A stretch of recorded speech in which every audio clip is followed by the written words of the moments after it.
If you're an idiot, or given to envy, or both, a toxic combination, then you really don't want to be watching ITV's latest vehicle for Julia Bradbury, £10,000 holiday home, ITV. Miss Bradbury, I had thought, was just a rambler, by which don't especially mean her style of commentary, but her telespeciality subject, that being walks in the countryside, hikes around hills, that sort of thing. I hadn't realized that she was so versatile as she can do a property show too. Well done, Julia. Anyway, as the old saying goes, a fool and the money are soon parted, and I found myself mesmerized by the holiday home bargains she was reviewing. A home for £10,000 or so, with a realistic budget closer to £7,500, leaving aside an allowance for work, if necessary. It certainly drew me in. Here we watch Julia wandering around Portugal, exploring photogenic villages in Portugal, close to national parks and hiking country, naturally a bit run-down. Yes, the real estate, not Julia, obviously, but there for the price of a 2-year-old Ford Focus, or about 1/20th of what something similar might cost you in the UK. The real estate, not Julia, again obviously. She was careful.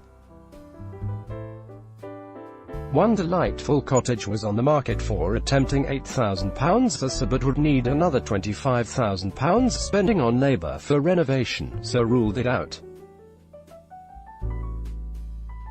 Then there were a few sequences on what fun you can have on the Bulgarian Black Sea coast for next to nothing, with one very happy couple showing us around the lovely little 2-bedroom detached home, complete with unusual external staircase, Mark Kermode secrets. Of cinema TV review. Eventually Julia settled in on the little blue house, and end of terrace in yet another delightful spot in northern Portugal, next to vineyards, but are 2,000 years old and with magnificent views of verdant valleys and gently undulating hills. Could paradise on earth, with an apparently sound roof, be secured for a mere 4-figure sum? We'll see in the coming episodes, but a few things, as yet unsaid, started to worry me. First, there is the small matter of upkeep of your possibly crumbling pied-à-terre, plus overheads such as utility bills and property taxes, as well as capricious planning rules and neighbors that can be as troublesome as any to be found at home.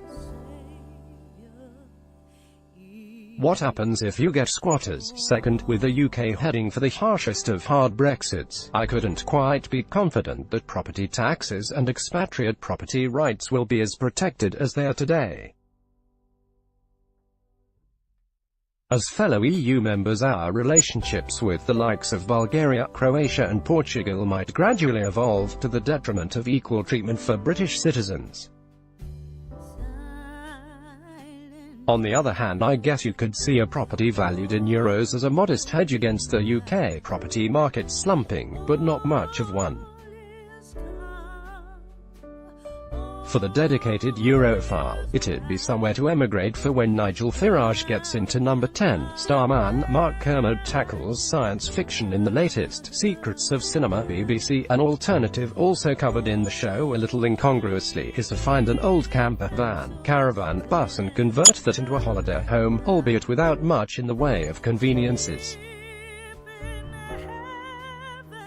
There was a bloke who wanted to turn a £100 caravan into a slice of gratuitous ersatz Americana, for which he automatically earned my undying contempt. Maybe there's a place for that sort of thing, but not here. In any case, I still feel queasy about the second home thing arriving in areas that are patently not rich, and thus pricing local families out of much-needed accommodation.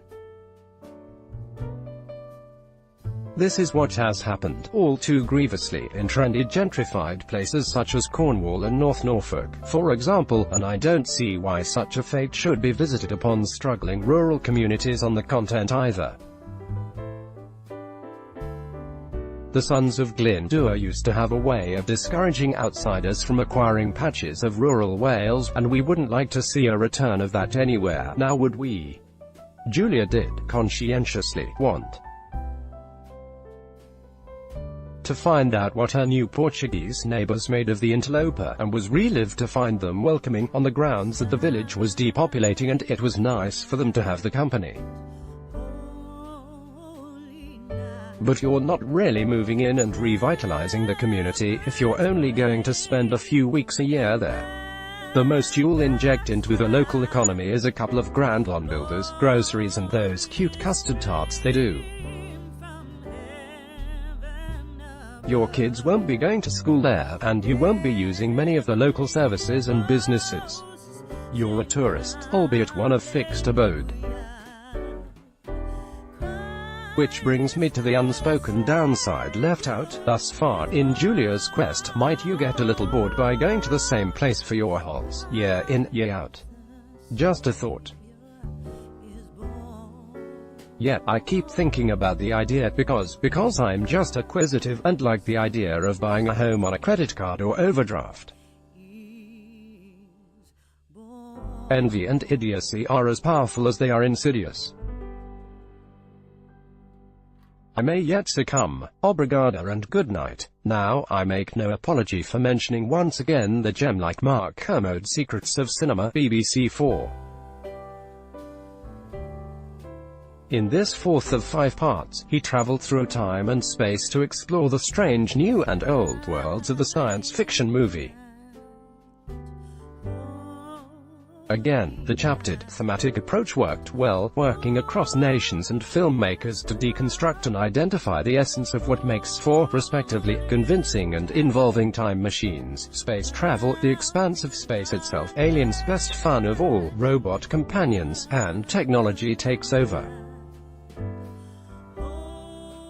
From Fritz Lang to Andrei Tarkovsky to Ridley Scott, and from the 1902 Le Voyage dans la Lune through Kubrick's 1969-2001, A Space Odyssey to the very impressive Gravity of 2013, Kermode spacewalked from mini-essay to mini-essay, never once dropping his sonic screwdriver.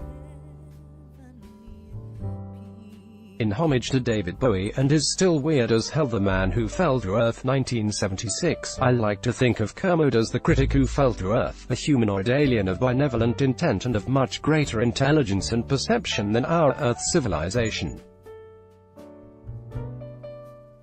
He comes to us in peace to seek our leader, would be embarrassed to point him to Mayor Trump, while he issues cultural profundities such as, cinema is itself a time machine.